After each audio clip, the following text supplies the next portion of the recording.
Se você conheceu os Power Rangers em 2017 por causa dessa bomba aqui, eu sinto muito, tá? Agora, se você cresceu vendo esses aqui, parabéns pelo bom gosto, viu? Mas pra quem não sabe, o primeiro Power Rangers lá dos anos 90 é basicamente a maior malandragem pra economizar da televisão. Eles pegaram cenas de um programa japonês, o Super Sentai, cortaram tudo que era japonês demais pro público americano e remandaram tudo pra criar um programa novo. E olha que no original japonês ainda rolavam umas piadinhas pesadas, uns temas meio cabuloso, tudo disfarçado pra deixar o programa mais family friendly. Só que mesmo depois dessa faxina, algumas pérolas politicamente incorretas acabavam vazando. E é justamente sobre essas pérolas que a gente vai falar hoje. Se eu indicasse a Sydney como Ranger Vermelha, você a seguiria numa batalha? Senhor, ela é uma mulher. Na primeira temporada do primeiro Power Rangers, o Ranger Preto era interpretado pelo Walter Jones, um ator negro. Já o Ranger Amarela era a saudosa Tai Trang, uma atriz asiática. Ah, mas pode ser só coincidência, né? Ah, tá bom, pra cima de mim. Então vamos continuar com essas coincidências, né? O Ranger Vermelho era o Austin St. John, que tem ascendência indígena. Mas aí é fácil, né? O cara mandava muito bem no karatê, era o líder do grupo, então tudo certo, né? Tava tudo certo pra galera. Agora, se você acha que era só coincidência essa escolha de cores e atores, pensa de novo. Pra piorar, teve aquele episódio bizarro que o Zack, o Ranger Preto, veste uma fantasia de macaco albino. E depois o vilão transforma a fantasia num monstro que copia tudo que os Rangers fazem. E o resultado é o Zack agindo feito um macaco. É sério, eu não sei como é que ninguém pensou duas vezes nisso na época. E detalhe, demorou 14 anos até eles colocarem uma atriz negra como a Ranger Rosa. Foi a Camille Hyde, lá em Dino Thunder. Ah, e só um adendo, tá? O ator que fazia o Ranger Azul dessa edição aqui se chamava Yoshi. Não é nada não, tá? É só que seria maravilhoso se eles tivessem colocado ele como Ranger Verde. Pô, perderam uma senhora oportunidade, viu? Mas mudando de assunto, vamos falar do horror distópico de Power Rangers Força do Tempo. Lá no ano 3000, ninguém mais se beija. É sério, os bebês são fabricados no capricho, já com todas as características perfeitas programadas, e aí nasce o Hensik, um mutante que veio meio bugado desse sistema todo. E o resultado é que a sociedade joga ele pra merda, joga ele de escanteio. Só que o Hensik não é muito de ficar chorando no banho não. Ele junta uma galera de mutantes excluídos e, sem pensar duas vezes, rouba uma prisão inteira cheia de criminosos congelados e vaza pro ano de 2001. No meio dessa treta toda, chega o Ranger Vermelho novato Wesley, que começa a pensar: pô, será que o Hensik é realmente o vilão, maluco? Será que ele não é só um cara revoltado e com razão? Aí vem a Ranger Rosa Jane e fala: não, ele é mau, morra, Hensik, morra! Resumindo, Power Rangers Força do Tempo é basicamente uma mistura de Admirável Mundo Novo com X-Men, só que com uns golpes de karatê aleatório e uns robôs gigantes no final. Ah, e pra melhorar, os monstros da semana nem eram monstros de verdade, tá? Eles só eram uns mutantes que eram arrastados pelo Hensik pra tomar surra dos adolescentes com hormônio no talo e umas explosão gratuita. Agora imagina misturar o esqueleto do He-Man, o Darth Vader e ainda meter uma sunguinha metálica no meio. Pronto, você tem o Lord Zed, um vilão feito especialmente pros ocidentais, porque aparentemente o pessoal achou que a Rita Repulsa sozinha não botava medo suficiente assim. Na primeira aparição, o cara já chega quebrando tudo. Ele invade a base da Rita lá na Lua, transforma ela num bonequinho de coleção e ainda usa uma cobra pra criar uma lança mágica que transforma uma piranha num homem-peixe, que por algum motivo tocava uma flautinha de nunchaku que controlava a tecnologia. Meu irmão, que é isso, cara? Parece que fumaram a Bíblia inteira pra escrever isso aqui. Ah, e falando nisso, enquanto eu tava escrevendo esse roteiro, eu descobri que eu falava nunchaku errado a vida inteira. Eu falava muchaku e por alguma razão ninguém nunca me corrigiu. Que merda, hein? Mas enfim, voltando ao Homem-Peixe. Obviamente esse monstro flopou, né? Então o Zed, sem paciência, resolveu tacar um raio orbital nos Dinozords e simplesmente mandou os bichão direto pro inferno. E mano, eu tinha um DVD dessa merda. Eu lembro que, pô, assim, só de ver aquele cérebro exposto dele brilhando com aquele capacete, pô, me dava um leve cagacinho até. Mas como tudo que é bom em Power Rangers, não durou muito. Os pais começaram a reclamar que o Zed era muito assustador pras crianças. E o resultado foi eles botando o Lord Zed pra pagar de bobo alegre. Ainda mais depois que a Rita meteu uma porção do amor nele. Porra, se os Rangers soubessem que pra acabar com o maior vilão deles era só jogar ele na friendzone, eles já tinham economizado o Megazord. Pelo menos antes dele virar piada de vez, o Zed ainda teve uma luta épica contra o Tommy no episódio The Changing of the Zords. Sim, simplesmente cinema, meu irmão. Provavelmente foi o último suspiro de dignidade do cara. E por falar nessa luta entre o Tommy e o Zed, no meio do caos a Rita ainda teve tempo de mandar o monstro da semana, o glorioso Sea Monster. O plano genial dele era basicamente abrir o casaco e te dar um flash na cara. Sem brincadeira, o bicho abria uma capa toda enrugada, parecendo o couro do meu saco, e te atacava com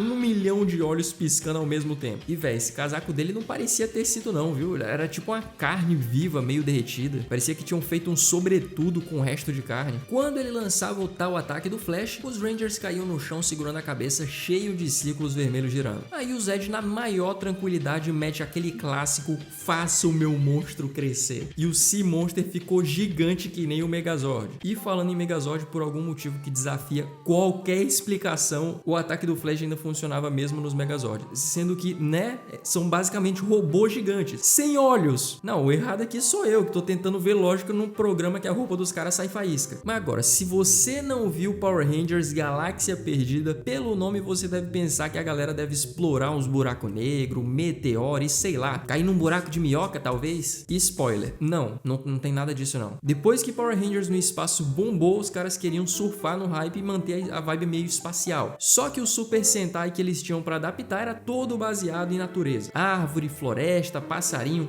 tudo, menos nave espacial. E a solução deles foi simples. Eles criaram uma história que os Rangers estavam numa colônia espacial terraformada, que coincidentemente era igualzinha à Terra. Tipo, literalmente uma praça de bairro normal com a placa escrita Colônia Perdida. E pra dar uma camuflada, eles tacaram um monte de figurante usando armadura reciclada de tropas estelares. Ou seja, é espaço fake com cosplay de tropas estelares. Outra propaganda enganosa maravilhosa foi Power Rangers Força do Tempo. A abertura parecia prometer umas viagens meio entre várias épocas históricas, medieval, faroeste, futuro de cyberpunk. Pô, parecia meio foda. Mas na prática tudo acontece em 2001 mesmo, na cidade, igual todas as outras temporadas. O plano inicial era até fazer umas viagens no tempo, usando algumas cenas do Sentai, tipo floresta para representar o passado e essas coisas. Só que tinha um problema. Toda a luta de Megazord no Sentai rolava no meio de uma Tóquio moderna e cheia de prédio. Ou seja, no máximo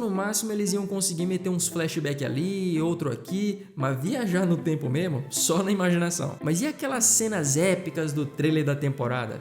Tudo concentrado num episódio especial onde eles ficam presos dentro de filmes diferentes. Só isso. O resumo é que não teve viagem no tempo em Força do Tempo. Que irônico, né? Ainda em Força do Tempo temos a Nadira, uma vilã que parece saída de um baile funk intergaláctico. Agora se liga na roupa dessa mulher. Cabelo rosa neon, barriga de fora, mini saia meio transparente, e a mulher ainda saía dando um chute acrobático por aí. E ela nem foi a primeira. Antes dela, lá em Power Rangers no espaço, tinha a Astronema, que andava de vinil brilhante, espartilho de ferro e botas de dominatrix de feira. Ai, como esquecer da Divatox em Turbo, o filme. Pô, eu tenho certeza que eles colocaram o filme do diretor pra desenhar os figurinos, porque, meu Deus...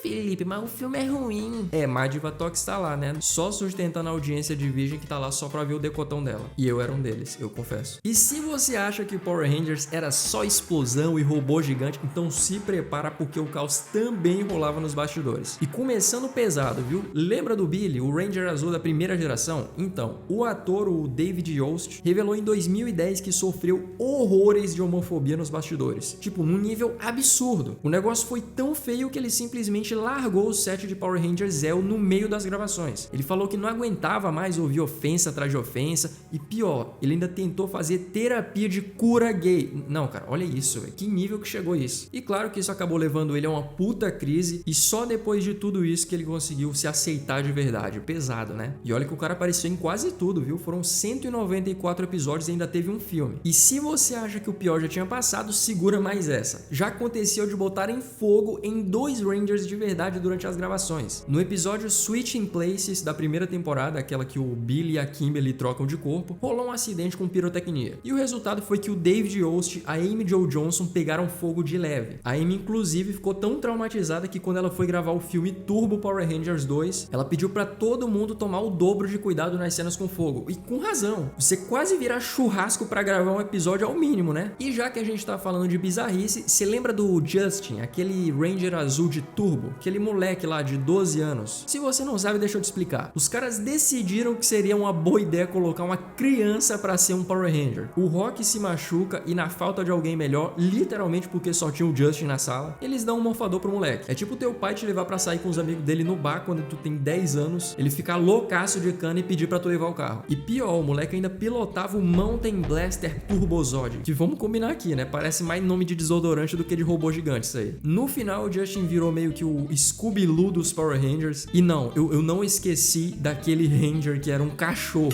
E pô, velho, não dá. Toda vez que eu falo desse maluco aqui, eu só lembro dessa imagem.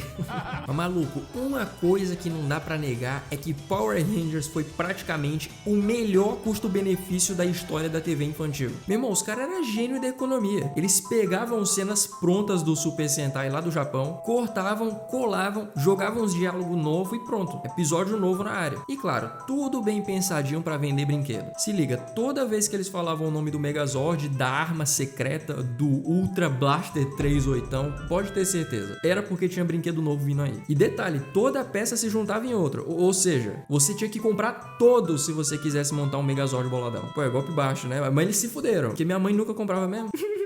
Agora imagina que você é o produtor de Power Rangers, já tá sendo malandro economizando uma luta reciclada, só que tem um problema. Como é que tu vai economizar mais um pouquinho nas cenas que eles estão sem capacete? Aí é fácil, você só cria o Sen, o Omega Ranger lá em Power Rangers SPD. O moleque era tipo um criança prodígio com poderes mentais, mas aí teve um rolê de viagem no tempo e ele virou uma bolinha azul flutuante. E o resultado é um CGI baratinho, nada de ator, nada de uniforme, nada de cena de transformação e mais economia pra conta. Agora, esse aqui eu confesso que foi genial quem teve essa ideia. Lá em Power Rangers Dino Thunder, tem um episódio que eles simplesmente param tudo pra assistir ao Sentai original japonês de onde o Dino Thunder foi adaptado. O Bakuryu Sentai Abaranger, alguma coisa assim. E sim, eles assistem ao Power Rangers japonês e ainda comentam como se eles fossem críticos de sofá. Mas se você acha que Power Rangers sempre foi só florzinha e amizade colorida, segura essa pedrada. Lá em 2015 saiu um curta não autorizado feito por fãs chamado Power/Rangers. Era basicamente um Power Rangers versão realista. Megazord no meio da guerra, tipo o resgate do soldado Ryan, sangue, porrada, Ranger pulando de helicóptero, metendo bala no vilão com arma de verdade. Parecia até que alguém misturou Power Rangers com Call of Duty. E óbvio que a Saban, a dona da marca, pirou e mandou tirar tudo do ar bem rapidão por direito autoral. Mas cara, durante aqueles 15 minutos, todo mundo que cresceu vendo a série pensou: é isso, muito obrigado, era isso que eu queria ver quando eu era criança. E detalhe, os caras colocaram o vídeo no ar de novo. E tá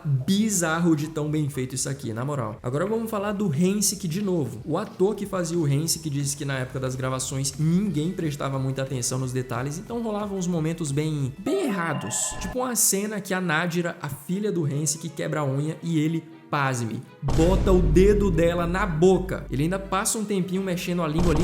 Mano, isso passou na TV, em horário infantil, maluco. E ainda tinha outra. No final da temporada, os robôs inimigos, os Cyclobots, falam umas coisas meio estranhas. Só que se você pegar o áudio e reverter, eles estão soltando umas coisas meio erradas. Tipo, você é grande igual um prédio.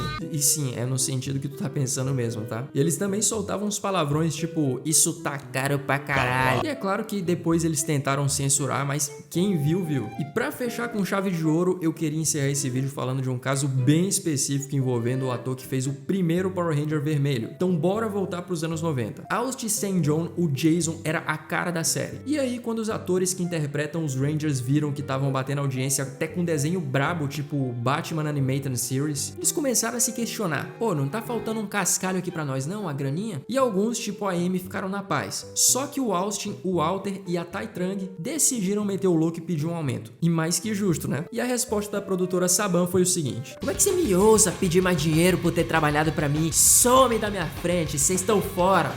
Os caras mandaram os três embora como se eles fossem bosta, pô. Depois que saiu, o Austin meio que sumiu do mapa. Ele até tentou voltar como Gold Ranger, mas depois ele sumiu de novo. Ele fez até uns filmes meio aleatórios chamado Exposed ou Footsteps, sei lá, ninguém lembra disso aí. E aí, no vazio que ficou a internet, começou a rolar uns rumores na internet de que o Ranger Vermelho virou ator de filme adulto gay usando o nome Jason Cutler. Inclusive, quando eu fiquei sabendo disso aqui, foi lá no programa do Danilo Gentili, quando ele tava entrevistando entrevistando o Glenn Macmillan, o Ranger amarelo lá do Tempestade Ninja. Inclusive ele é brasileiro, tá? Se caso você não saiba. Um monte de site de fofoca jogaram a bomba sem dó. Só que não era ele. As fotos, se você olhar meio de lado e sem óculos, você podia até enganar. Só que se você olhar direitinho, nada a ver. O verdadeiro ator era outro cara, um modelo de um site chamado seancode.com. E o nome do cara era Brock. Nem era Jason, nem Cutler, nem nada. Mesmo assim, como a internet é uma maldita, o boato ficou rolando aí por anos, principalmente em fóruns tipo o Reddit. Pois é, Power Rangers podia até parecer inocente quando a gente era menor, mas pô, na real essa franquia tem umas pérolas bem boas pra discutir. Viu? Agora comenta aí qual foi o momento que eu esqueci de falar, que quem sabe eu posso trazer uma continuação desse vídeo aqui com a tua sugestão, valeu? Se você quiser contribuir com a minha inspiração para trazer uma frequência de vídeos maior aqui pra vocês, é só clicar no gostei aí que tá tudo certo. Fiquem seguros e tamo junto.